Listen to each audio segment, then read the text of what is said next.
En l'espace de quelques jours, il y a eu une tuerie à Copenhague, et notamment devant une synagogue.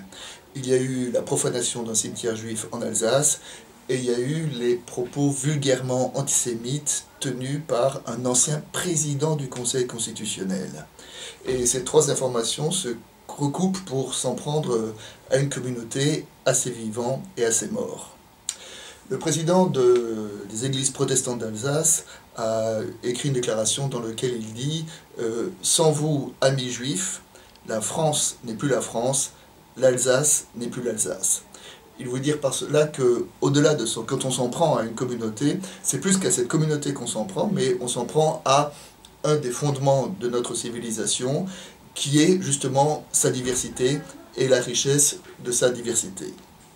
On peut se poser la question, pourquoi à Copenhague, comme à Paris d'ailleurs, les terroristes, après s'en être pris à des symboles de la liberté d'expression, de la liberté de dérision, s'en sont-ils pris à des lieux juifs?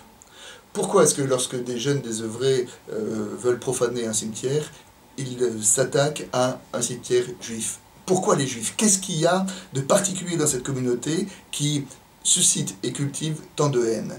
Parce quoi? Parce qu'ils cultivent l'indifférence, parce qu'ils cultivent la fidélité à la vocation, parce que justement ils sont cette différence, c'est cette différence qui est niée, mais en niant cette différence, eh bien oui, je le disais tout à l'heure, c'est bien le fondement de notre société, civilisation, vivre ensemble, qui est touché.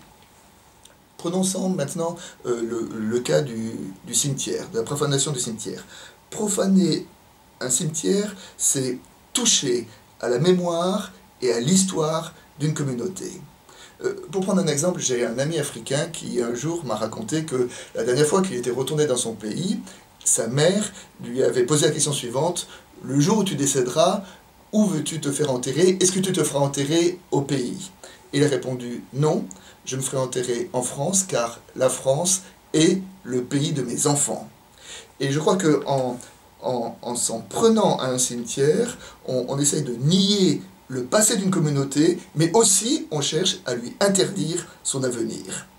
Alors les jeunes qui ont fait cette profanation disent qu'ils ne voulaient pas le faire par antisémitisme et qu'ils l'ont fait simplement par bêtise. Mais je veux dire que cet argument est presque encore plus grave, car cette pseudo-innocence de ces jeunes, qu'est-ce que ça nous dit sur l'impensé de cette jeunesse, sur l'impensé d'une culture, hein? Et je crois qu'il est important de dire et à tous les échelons que l'antisémitisme est une peste. Et aujourd'hui, que ce soit à Sarre-Union en Alsace ou à Copenhague, je suis juif.